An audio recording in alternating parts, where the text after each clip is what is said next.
Good morning, good afternoon, or good evening, wherever you are and whenever you are. Welcome to my podcast, The Devil and the Deep Blue Me, and I am your host, Rich Bruck. And I am so glad you're here. So up till now, we've talked about starting over again, the myth of having it all figured out, and the surprising joy of learning to be alone with yourself. And you know, those first three kind of set us up for what we're diving into today. Because once you're comfortable with your own company, that clarity starts bleeding into everything else, especially who you let into that company. So, I had a little incident this week. Nothing major. Don't get alarmed. Relax. It's okay. Just one of those classic first world problems that 5 years ago would have sent me into a minor existential crisis. You know, like trying to book something online and that website's just not cooperating. Buttons aren't working. Fields are glitchy. Getting stuck in an endless loop of confirm your email address when I already did it 3 times.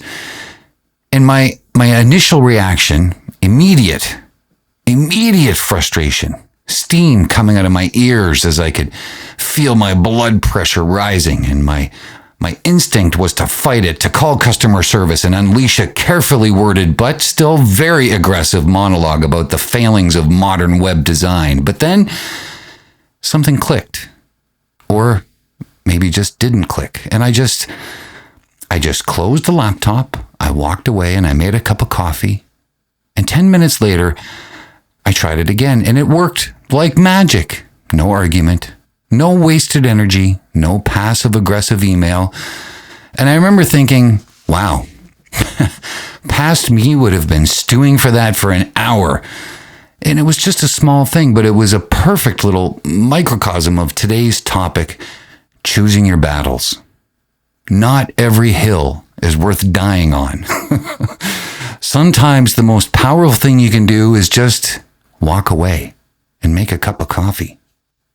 And that applies to so much more than just glitchy websites, believe me. It applies to relationships, to arguments, to how to spend your precious energy. And that's what we're getting into today. How to pick your battles and how that process inherently shapes the people who stick around in your life. Okay, so choosing your battles. Sounds pretty simple, right? But man, it took me a long time to get there. My younger self, I was ready for a fight on pretty much any given day. You know that energy, right? That righteous indignation over perceived injustices, the need to correct every misstatement, the conviction that if I just argued hard enough, people would see the light. And look, some things are worth fighting for, absolutely. But I spent so much emotional capital, so much time on things that ultimately didn't even matter. Opinions on obscure bands. Who was right about some historical fact that literally nobody even cared about? The perfect day to load a dishwasher. Yes, I know, don't judge me. One vivid memory I have is from my early 20s. I had this, really close friend, and we had this, it felt like a philosophical debate, but really it was just an argument about whether a certain creative pursuit was valid if it wasn't commercially successful. And I remember digging in, citing examples, getting genuinely upset because I felt like they weren't really validating my artistic path, and they were equally dug in. We argued for hours, and you know what happened? Nothing. We both walked away feeling exhausted and slightly annoyed with each other. It didn't change their mind and didn't change my mind. It just drained us. And looking back, that wasn't a hill worth dying on. It was a molehill I spent an afternoon trying to turn into Mount Everest. And the lesson I wish I knew then, sometimes agree to disagree isn't just a polite phrase, it's a lifeline. It's about recognizing that you can love or respect someone and completely disagree with them on something without it having to be, a relationship ending conflict. It's about understanding that not every difference of opinion needs to be resolved, especially if it doesn't directly impact your core values or your well-being. And this concept of choosing your battles naturally leads to choosing your people. Because when you stop fighting every little thing, you start seeing who truly respects your space and your opinions and your boundaries. And even when they don't share them. And conversely, who consistently tries to drag you into their battles. Your inner circle, your tribe, it changes, right? Dramatically. When you're young, it's often proximity-based. School, first jobs, shared living situations. You're all figuring things out together. But as you get older and you figure out more about yourself, which is, I'm hoping, what this whole season is about, you start getting more intentional about who you surround yourself with. I think about my friendships from my 20s that were incredibly intense and informative at the time. We were all chasing similar dreams, struggling with similar things, but then, life happened. People moved, careers shifted, priorities certainly changed, and slowly some of those connections, they just faded away. Not because of a fight, not because of bad blood, but because the shared context just disappeared. And honestly, that's okay. That's a wish I knew right there. It's okay for relationships to naturally evolve and then even end. You don't have to force something that no longer fits just because it used to fit. My inner circle now, way smaller, but it's incredibly strong. These are the people who lift me up, who challenge me respectfully, who understand the quiet parts of me. They're not people I have to constantly battle with to feel understood or valued. They're the people I can be authentically me around without needing to justify every thought or decision. It's less about quantity and much, much more about quality and genuine resonance. So the wish I knew here is this. Your energy is finite. Your peace of mind is precious. Be disconcerting about where you invest both of them. If a relationship consistently drains you, if you're constantly fighting an uphill battle to be seen or heard, it might be time to gently reassess. And that's not being selfish, that's being wise.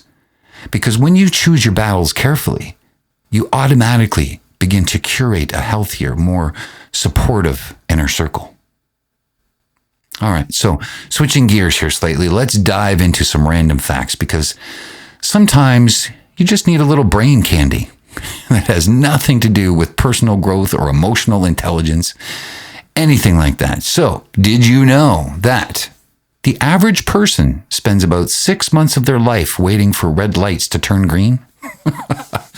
Now that's a battle I have definitely given up on. You can't fight city planning. A group of pugs is called a grumble, which frankly feels like a very appropriate name for a group of small, stubborn-looking dogs. The smell of freshly cut grass is actually a plant distress signal. Aw. So the next time you're enjoying that summer scent, just remember it's the grass screaming. Maybe that's a battle it is worth dying on. I mean, for the grass at least. The inventor of the Pringles can is buried in one. No, not the whole body. Well, just the ashes anyway. Talk about brand loyalty. Or perhaps a final battle won for packaging design. Some battles are worth having, like designing a revolutionary chip can. Others, like the scent of dying grass, are just a part of life. Anyway, that's your dose of delightful, useless information for the day. Oh, and finally here, a little music check-in. This week, I've been wrestling with a new chord progression that feels really deliberate. It's got a bit of a minor key sadness to it, but also a sense of resolve. It feels like the kind of progression you write after you've let go of a lot of unnecessary noise in your life. It's not flashy. It's not trying to prove anything, but it feels very honest and settled. Anyway, I'm still playing around with it, but I like where it's going. It's definitely a reflection of that quiet strength you find when you stop fighting every ghost and start appreciating the harmony in what actually matters. And speaking of things I'm working on, you can always check out more of my music on YouTube, Spotify, Apple, wherever you listen to your music, wherever you do your streaming. And hopefully you hear something that you like. So anyway, choosing your battles and your people. What battles are you fighting right now that maybe you don't need to? Who are the people who truly fill your cup? It's a constant recalibration, a lifelong process of getting clearer about what truly matters. And honestly, it does get easier with practice like anything else. Less rage over glitchy websites and more coffee. That's the dream. That's the life. All right. That's it for episode 4. Thank you so much for joining me today. And, you know, your messages and your support, they do mean the world to me. So keep them coming. You can reach out to me anytime you want at The Devil in the Deep Blue Me. And we'll be back next week to talk about something equally liberating, the art of disappointing people. So get ready for that one. It's a game changer.